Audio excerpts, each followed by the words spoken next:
Hello kids, let's start with our history subject, chapter 13, Life of the People in Maharashtra. Let's see the introduction. The Hindvi Swaraj formed by Chhatrapati Shivaji Maharaj was a state for the people, founded with the noble intention of the welfare of common people, removal of oppression and protection of Maharashtra Dharma. Maratha power spread to all parts of India and lasted for about 150 years. Let's see the social conditions. Agriculture and allied activities were the major occupations. The Patil received land as inam and a part in village revenue for his work. The Patuldars were paid in kind in form of objects, food grains, etc. The village occupations were divided into Kali and Pandhari. Joint family system was prevalent. Customs and traditions. Child marriage and polygamy prevailed.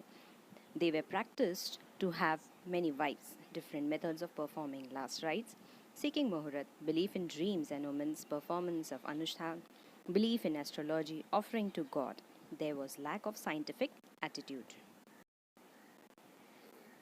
Standard of living. Most people lived in self sufficient villages. Their life was simple and their needs were limited. Jawar, bajra, wheat, ragi, maize, rice, and other grains were produced. Daily diet of common people consisted of bhakri, onion, chutney, and an akimpish. The diet of the rich included rice, dal, chapatis, vegetables, salad, milk, and dahi. Village houses were built with mud and bricks, whereas one or two story vadas were built in cities. Men wore dhoti, kurta, angrakha, and mundas. Women wore 9 yard sari and blouse. Let's see about the festivals. People celebrated a number of festivals. The practice of celebrating Ganesh Utsav started during the Peshwa period. Dasera was an auspicious day and the Marathas used to launch their campaigns after this day. The weapons were worshipped and it was a tradition to cross boundaries and distribute apta leaves. Gudi Padwa, Diwali, Balipatripada, Balipola and Bahubij were other important festivals. Wrestling in jatras and tamashas were popular forms of entertainment. Education. Pathshalas and madrasas were the institutions that imparted education. Modi script was in use. Travels and communication. Roads and rivers were used to transport goods. Messengers and camel riders carried letters to and fro.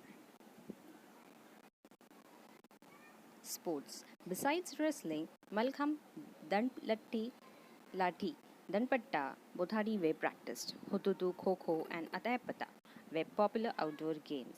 Chase, Ganjifa and dice were popular indoor games. Religion and conduct. Hinduism and Islam were the two main religions. Everybody was free to follow their own religion. Varkari, Manobhav, Datta, Nath and Ramdasi Pant were prevalent sects. Women's life. Life of women was full of hardships. They were confined to the house and were denied education. Customs like child marriage, widowhood, Keshwapan, Sati were imposed on them. Only few exceptional women achieved literacy, administration, and battle skills. Let us see about the sculpture. We find reference to restoration of Kasba Ganpati Mandir building of the Lal Mahal construction on Raigad and Raigad, building of sea forts etc. that are related to architecture. Hiroji Indulkar was a famous architect of that period. While setting up a village, the usual pattern was road cutting one another at right angle, stone construction along the sides and extensive ghats along the riverbank. During the Peshwa period, a drinking water supply system was built like the one at Ahmednagar and Bijapur. The Peshwas built underground pipes, small dams, gardens and courts, tanks, fountains, etc. The Mastan Talao at Devi Ghat, Hadapassar, near Pune city, is worth a mention in this regard. Shani Varda and Vishram Bagwada in Pune, Sarkar Vada in Nasik, Raghunath Rao Peshwa's Vada at Kopargaon, the Vadas of the Satara Chhatrapati, as also the old Vadas at Vai. Baked as well as unbaked bricks were used to build the Vadas. Wooden columns, raft boards, dress stones, arcs, finally prepared time, road tiles for the roof, mud, and bamboo were all used in the construction.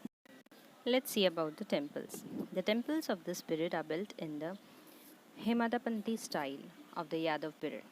The Shikhara of the Ambabai temple at Kolhapur, the temples on the Jyotiba hill, Shambhu Mahadev temple at Shikagal, Shingangapur, Grineshwar temple at Veral, the Bhavani Devi temple on Pratapgarh and the Saptkoteshwar temple at Goa were built by Shivaji Maharaj. Other temples of the Peshwa period are the Kalaram temple at Nasik, the Shiva temple at Trimbekeshwar, the Shiva temple at Kaigaon and Tok on the confluence of the Godavari and Pravara, and the Mohiniraj temple at Nevase. Stone ghats built on a river or at the confluence of rivers are characteristic of Marathe Shahi. The most remarkable specimen of a ghat is the one at Tok, Pravara Sangam on the confluence of the Godavari and Pravara. In a flight of steps, there would be one wide step at regular intervals. This would lend beauty to the entire ghat construction. Strong bastions were built at regular intervals so as to prevent damage due to water currents. Now, the paintings. The paintings on the walls at Shani Varvada are the important ones at the Peshwa period. Ragho, Tanoji, Anuprao, Shivram, Mankoji are some of the important painters of this period. The painter Gangaram Tambat was famous at the time of Savai Mahadev Rao Peshwa. The Peshwas encouraged painting. Wadas in the Pune, Satara, Mainwali, Nasik, Chandwad and Nipani regions during the Peshwa period had paintings on their walls. Temples at the Pandeshwar, Morgaon, Pal, Benwadi, Pashan near Pune have paintings on the wall.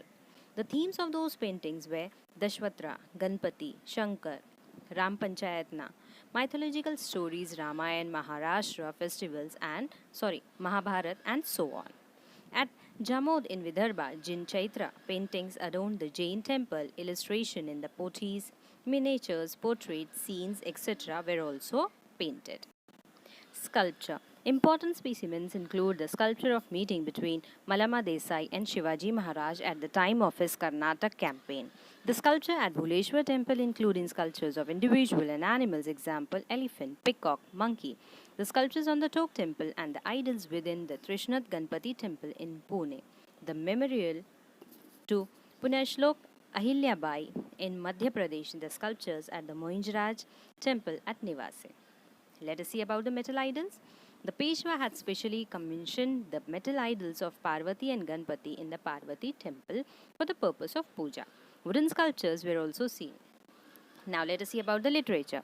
Important forms of literature include the composition of the Sant mythological narratives, Tika, literature, Oi, Abhang, treatises, narrative poems, biographies, artis of deities, pauras, bakhars, historical letters, etc. Let us see about the drama.